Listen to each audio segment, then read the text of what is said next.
We'll do the play-by-play about. Yeah, he's going to get started. Open, and he's going to first, of course, kind of head and gut that bugger in a way. He's going to make his cut. He's working the belly section right now. The belly's flatter, and oddly enough, it shows a lot of suji muscle in the belly, but when it's cooked, it melts in your mouth. Right. Very interesting that way. It looks like it's going to be tough, but it isn't. So the price part of the fish that we're talking about with Cliff earlier at the auction is still the back. I mean, the back is what is known for, but like those who know love the belly too, yeah? Yes, you know, the back I think has its advantage because when you'll see the loin coming off, it's kind of like a pure tenderloin, very translucent strip, easier to portion. As a matter of fact, when you cut straight down diagonally on the Opa back, you get almost a New York strip loin look. And the belly gives you an odd challenge on your portioning because it's flat and it weighs, you know, about 4 pounds. So you're talking about a smaller piece with odd angles. And I know you were mentioning that it did have that belly plate. Yes, right where Efren's hand is now.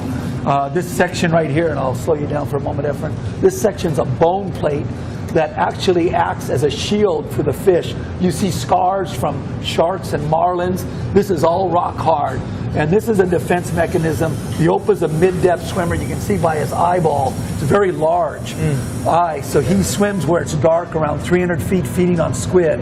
And he would be easy prey if he didn't have that big bone plate to protect his kind of internal area. Okay. And so from here, you guys actually take it right off the bone? He's gonna finish cutting, and he'll do a belly quarter and a back quarter off each side. So essentially there are 4 loins off each Opa, 2 backs and 2 bellies. Fantastic.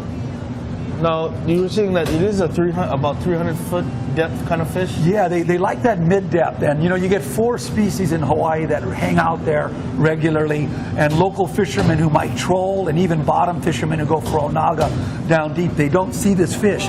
It wants to be pelagic, very far from shore. Right. And it wants to feed on squid, so you'll get shutomi, escalar, the walu, the Opa, and the manchong. And we call them mid-depth swimmers. And they're actually kind of considered, because fishermen don't really go for that because it's kind of like other way, and they want to go for the ahis and stuff like that. Yeah, it's very hard. The long line system in Hawaii, we should all be very proud of it. 1,000 hooks to get 8 or 9 fish. Right. If you set 1,000 hooks to get 8 or 9 fish, you're very sustainable. Right. So an average day with these guys setting 1,000 hooks, 2 Opas, 3 big eyes, a walu, a manchong, maybe a deep swimming marlin, and that's your 24 hours at sea. So you better fish, you know, 7 to 10 days to get your load of fish, so to speak, that you guys saw at the auction. Do you guys call it kind of like the twilight zone of the depth? Yeah, it is like the twilight mid-depth zone. I mean, there's not. I think you lose light around 300 feet, and these guys like that border where there's almost no light. And so does the squid. That's where the ika is. Right, and that's why you guys refer to it as kind of like it's a bycatch. Yes, it's a bycatch, totally. And if you noticed, the outside of the Opa had a lot of little colors on it. Now you're seeing what its true meat tone is, that really pretty kind of reddy, peachy orange, you know. Efren took the whole side off. He's definitely got a knack with the blade. It looks like a laser beam basically hit that Opa. And we count on these guys, Efren and the whole cutting staff, probably the best in the state. Right on. Efren, beautiful job. Everything you know on fish bro. That's on YouTube, bro. I get look the belly, kid. No, but you know, if I come in here, they start the chainsaw music because they don't even want me to touch it. So. Oh, right on. But those are. We can show the loin a little closer.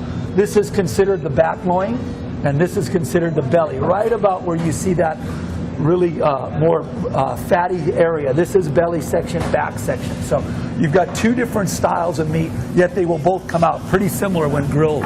So, Bob,